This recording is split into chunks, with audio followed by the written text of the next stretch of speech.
दोस्तों, एक बार माता लक्ष्मी क्षीर सागर में भगवान विष्णु के पैर दबा रही थी।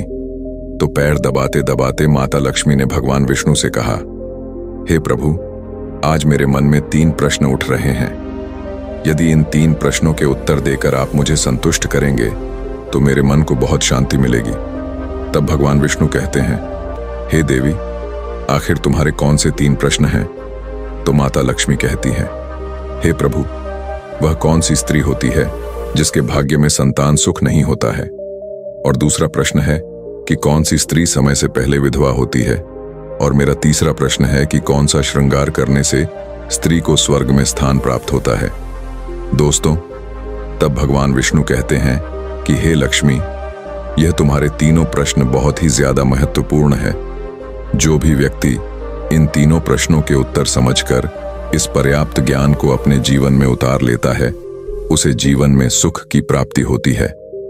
दोस्तों, भगवान विष्णु कहते हैं, हे देवी लक्ष्मी, अब मैं तुम्हें तुम्हारे तीनों प्रश्नों के उत्तर एक छोटी सी कहानी के माध्यम से देने वाला हूं।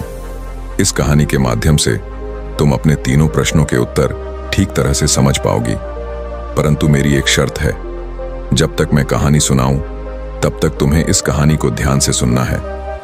तो माता लक्ष्मी कहने लगी, प्रभु, मैं आपको वचन देती हूं कि इस कथा को मैं पूरे मन और लगन से सुनूंगी। आप कृपया उस कथा को आरंभ करें। तो दोस्तों, आप सभी से एक विनती है कि आप भी इस कथा को पूरा जरूर सुनें। इसे आधा अधूरा सुनना पाप माना जाता है। कथा शुरू करने से पहले कमेंट में जय मां लक्ष्मी और जय श्री हरि विष्णु अवश्य लिखें। साथ ही लाइक करना ना भूलें। तो चलिए आरंभ करते हैं प्रिय बंधुओं। भगवान विष्णु कहते हैं, हे लक्ष्मी, किसी राज्य में एक छोटा सा नगर था।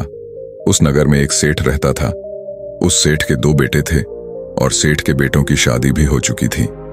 सेठ की पत्नी और सेठ के बड़े बेटे दोनों का ही स्वभाव दुष्ट प्रवृत्ति का था।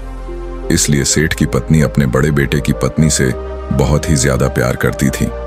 मगर छोटे बेटे की पत्नी जो थी वह बड़े ही अच्छे स्वभाव की थी और वह एक पतिव्रता स्त्री भी थी और पूरे घर का सारा कामकाज भी वह अकेले ही करती थी।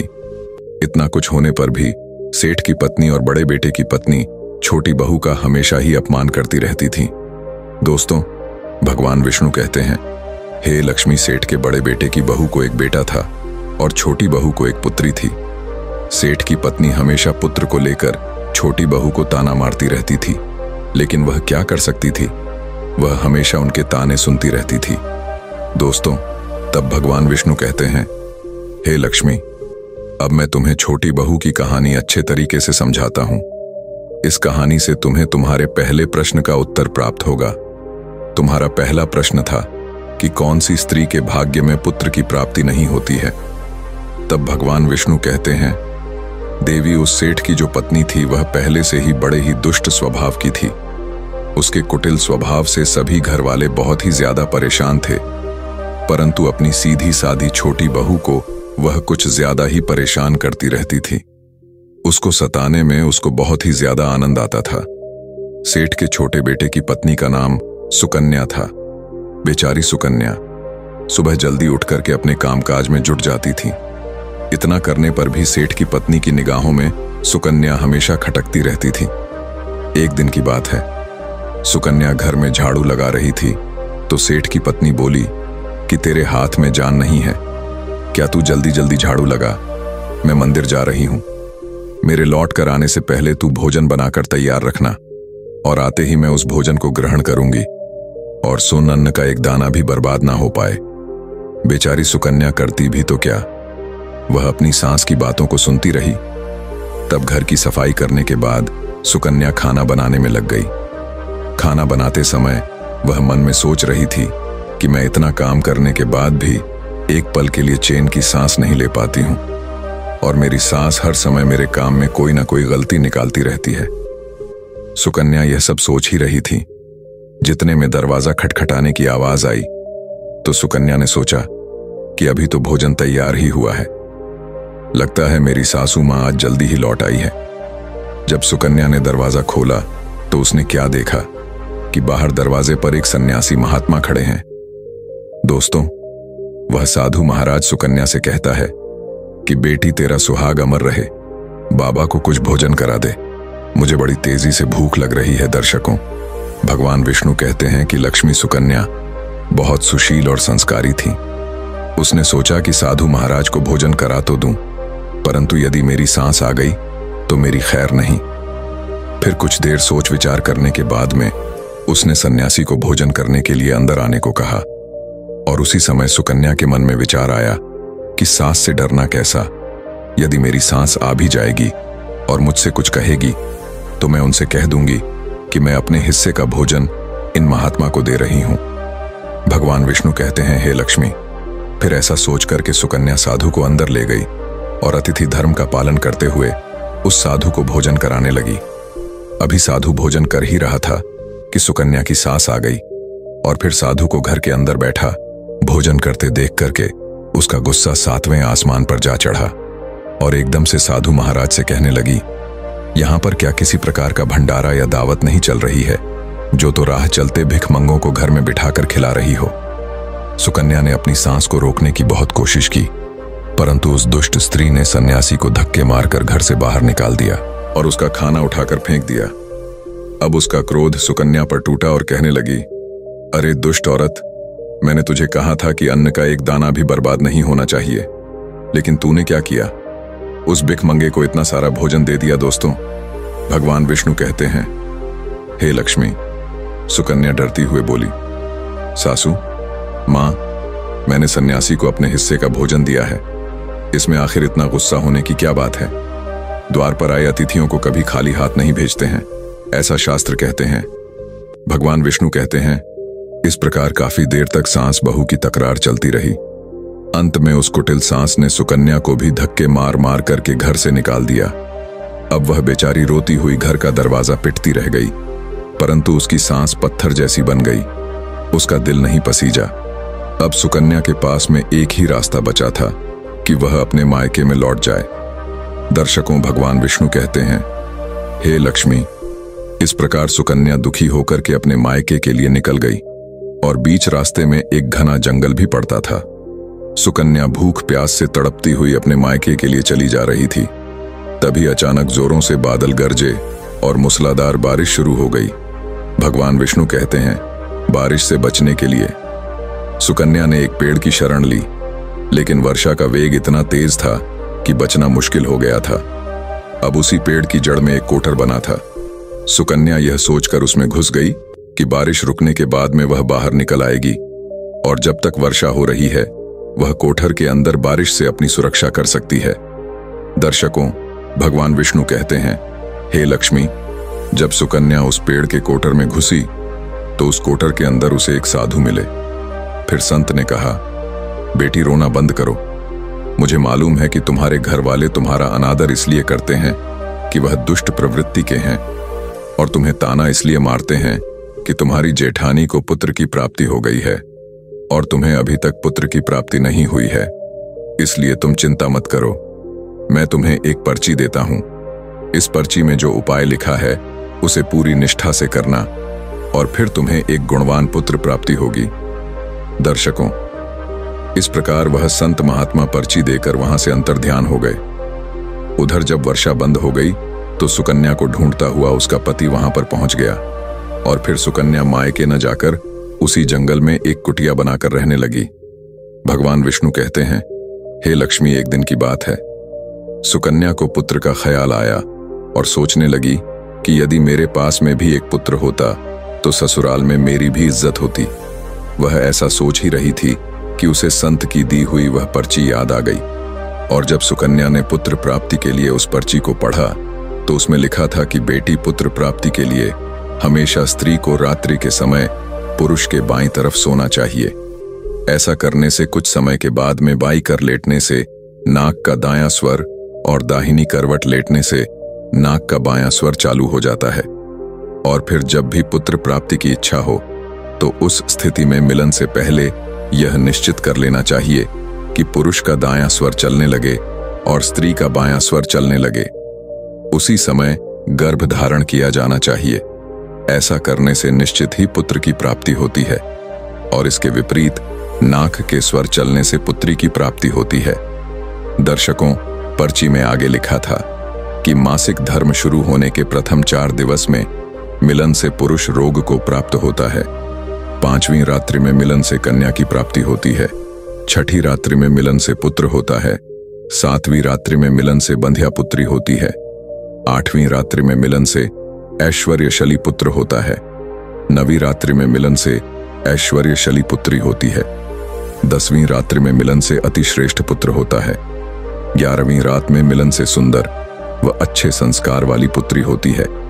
दर्शकों, भगवान विष्णु कहते हैं, हे लक्ष्मी, इस प्रकार उस सुकन्या ने 10वीं रात अपने पति से मिलन किया और गर्भ धारण किया।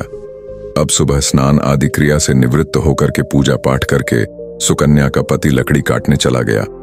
उसके पति के जाने के बाद तूफान आ गया। अब सुकन्या की झोपड़ी तूफान में उड़ गई और भारी बारिश होने लगी। और फिर सुकन्या बारिश से बचने के लिए एक पेड़ पर एक पता लिखती है। यह पता उसी कोटर का था जिस कोटर में सुकन्या बारिश से बचने के लिए पहले छुप गई थी। और सुकन्या ने पेड़ के ऊपर पता इसलिए लिखा था कि जब उसका पति वापस आए तो पेड़ पर लिखा हुआ पता पढ़ करके उसी कोटर के पास आ जाए। दर्शकों, भगवान विष्णु कहते हैं, हे लक्ष्मी, उधर सुकन्या उस कोटर में आकर छुप जाती है जो कोटर एक पेड़ की जड़ में बना हुआ था। उस पेड़ के पास में 2 राक्षसी का निवास स्थान था। इधर तो वह सुकन्या वर्षा से बचने के लिए उस कोटर में छुपी हुई थी और उधर वह दोनों राक्षसी बारिश से परेशान होकर के उस पेड़ की तरफ चली आ रही थी। फिर तो पेड़ के नीचे आकर के एक राक्षसी कहने लगी, अब तो चला भी नहीं जाता, वरना मन तो कर रहा था कि सोना टापू पर चली जाऊं। तभी दूसरी राक्षसी बोली, इसमें क्या बड़ी बात है, ये पेड़ हमें अभी उड़ा करके वहीं पहुंचा देगा जहां पर सोने का टापू है। दर्शकों, ऐसा कहकर कि वह दोनों राक्षसी पेड़ की शाख पर बैठ गई और पेड़ एकदम से उड़ने लगा। उधर थकी हारी सुकन्या कोटर में छुपी हुई थी। कोटर में घुसते ही सुकन्या को नींद आ गई थी, लेकिन पेड़ के उड़ने से लगने वाले झटकों से सुकन्या की नींद खुल गई और पेड़ को उड़ता देखकर कि वह एकदम से घबरा गई। दर्शकों, जब सुकन्या ने कोटर से बाहर देखा तो पेड़ की डाल पर 2 राक्षसी बैठी थी। अंततः सुकन्या ने परिस्थिति के साथ समझौता किया और सोचा कि जो होगा अच्छा ही होगा। फिर कुछ देर की उड़ान के बाद में वह पेड़ एक सोने के टापू पर पहुंच करके उतर गया। उधर दोनों राक्षसी को भूख लग रही, इसलिए वह दोनों शिकार की तलाश में निकल गई। भगवान विष्णु कहते हैं, हे लक्ष्मी, उन दोनों राक्षसी के जाने के बाद में सुकन्या कोटर से बाहर निकली और उसने चैन की सांस ली। अब जैसे ही सुकन्या ने सोना टापू पर फैली रेत को देखा तो एकदम से अचंभित में पड़ गई कि यह रेत तो चमचमा रही है। और जैसे ही सुकन्या ने रेत को हाथों में उठाया तो एकदम से चिल्लाने लगी, अरे ये तो सोने की रेत है। और फिर सुकन्या ने अपनी साड़ी की आंचल में वह जितनी रेत बांध सकती थी उसने बांध ली और पुनः आकर के उसी कोटर में छिप गई। दर्शकों, भगवान विष्णु कहते हैं, इधर तो सुकन्या का उस कोटर में वापस जाना हुआ, उधर दोनों राक्षसी पेड़ पर वापस आ गई और वह आपस में कहने लगी, आज तो भर पेट खाना खा करके पूरी तृप्ति हो गई, अब चलो वापस लौट चलते हैं हम जहां से आए थे। और फिर इस प्रकार थोड़ी देर में वह पेड़ उड़ करके उसी स्थान पर पहुंच गया जहां से वह पेड़ उड़ करके गया था। भगवान विष्णु कहते हैं, लक्ष्मी, वह सुकन्या तब तक उसी कोटर में छुपी रही जब तक किसी कार्यवश वह राक्षसी उस पेड़ से चली नहीं गई। और जैसे ही वह दोनों उस पेड़ से चली गई, वैसे ही सुकन्या सोने की रेत लेकर करके उस कोटर से बाहर आ गई और मन में सोचने लगी कि इतना सारा सोना देख करके मेरी सासू माँ खुश हो जाएगी और अब मैं अपने ससुराल वापस जाऊंगी और अपनी सासू माँ को इतना सारा सोना दूंगी, फिर वह मुझसे कभी भी नफरत नहीं करेगी और मुझसे प्यार करने लगेगी।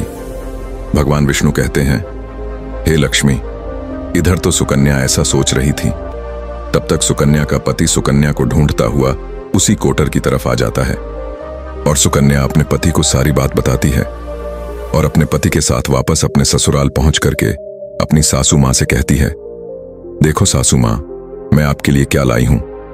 और ऐसा कहकर कि वह सारा सोना अपनी सास को देती है और उसे सोना कैसे प्राप्त हुआ वह सारी घटना भी अपनी सास को बता देती है। भगवान विष्णु कहते हैं, सोना लेने के बाद में सुकन्या की सांस एकदम से क्रोधित होकर के बोली, अरे मूर्ख औरत, तू बस इतना ही सोना लेकर आ गई। इतने सोने से क्या होगा? मैं होती तो बहुत सारा सोना लेकर आ जाती। फिर अपनी सांस की बात सुनकर के वह सुकन्या कहने लगी, माँ जी, हमारी 3-4 पीढ़ियों के लिए इतना सोना काफी है। तो सांस कहने लगी, अरे मूर्ख, सोना भी काफी होता है क्या? जितना हो उतना ही कम है। अब देख, मैं जाऊंगी और कितना सोना लेकर आती हूं। भगवान विष्णु कहते हैं, हे लक्ष्मी, सुकन्या ने अपनी सांस को बहुत समझाया, परंतु उस लालची दुष्ट स्त्री के समझ में एक भी बात नहीं आई। उसने सुकन्या की एक भी बात नहीं सुनी और जाकर के उसी पेड़ के कोटर में बैठ गई। उधर वह दोनों राक्षसी जैसे ही पेड़ पर आई तो एकदम से वह पेड़ उड़ने लगा। इधर तो पेड़ उड़ता हुआ जा रहा था, उधर वह सुकन्या की सांस मन ही मन में बहुत खुश हो रही थी कि आज मैं बहुत सारा सोना एक साथ लाऊंगी। भगवान विष्णु कहते हैं, इधर तो सुकन्या की सांस अपने मन में खुशियां मना रही थी। उसी समय एक राक्षसी कहने लगी, चलो आज स्वर्ण द्वीप पर ना चलकर के मत्स्य द्वीप पर चलते हैं। आज मछलियां खाने का बहुत मन कर रहा है। और फिर जैसे ही राक्षस ने मछली खाने का मन बनाया, वैसे ही वह पेड़ मत्स्य द्वीप की तरफ उड़ चला। भगवान विष्णु कहते हैं, हे लक्ष्मी, इस प्रकार राक्षस की बात सुनकर के कोटर में बैठी वह लालची स्त्री स्वयं पर संयम नहीं रख सकी और एकदम से बोल पड़ी, अरे तुम सोना टापू क्यों नहीं जा रही हो? मत्स्य द्वीप मत जाओ, सोना टापू पर चलो। अब जैसे ही उस लालची स्त्री इतनी आवाज दी तो एक राक्षसी ने कहा कि इस कोटर में कोई जरूर छिपा बैठा है। और उन्होंने एकदम से जैसे ही कोटर में प्रवेश किया और फिर जैसे ही उन दोनों राक्षसी लालची स्त्री को देखा तो एकदम से उसे उठाकर के पेड़ से नीचे फेंक दिया और धरती पर गिरते ही उस लालची स्त्री की मौत हो गई। अब जैसे ही सूचना उसके घर वालों को मिलती है तो उस स्त्री का पति यानी सुकन्या का ससुर सुकन्या के पास जाता है और उससे कहते हैं, बेटी, मैं तो उसे पहले से ही समझाता था कि तू ऐसा काम मत कर। कभी भी किसी को लालच नहीं करना चाहिए और बहुएं बेटी की तरह होती हैं, उनको प्यार देना चाहिए। मगर उसने मेरी एक भी बात नहीं मानी और उसे उसके कर्मों का फल आज मिल गया। भगवान विष्णु कहते हैं, हे लक्ष्मी, उधर सुकन्या अपने पति के साथ में सुखपूर्वक जीवन यापन करने लगी।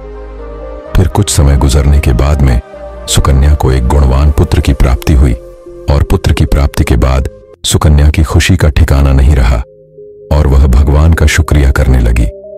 उधर सेठ के बड़े बेटे की बहू, जो हमेशा सुकन्या को पुत्र को लेकर ताने मारती रहती थी, जब सुकन्या को पुत्र की प्राप्ति हो गई और उसे धन भी प्राप्त हो गया, उधर सेठ के बड़े बेटे और बहू के दिन गरीबी में गुजरने लगे तो सेठ की बड़ी बहू जाकर के सुकन्या के आगे हाथ जोड़ करके अपनी गलती के लिए माफी मांगने लगती है। सुकन्या एक बहुत ही दयावान स्त्री थी और बहुत ही मधुर संबंध वाली स्त्री थी, इसीलिए वह अपनी जेठानी को माफ कर देती है और वह जो भी सोना लेकर आई थी उसमें से कुछ सोना वह अपनी जेठानी को भी दे देती है।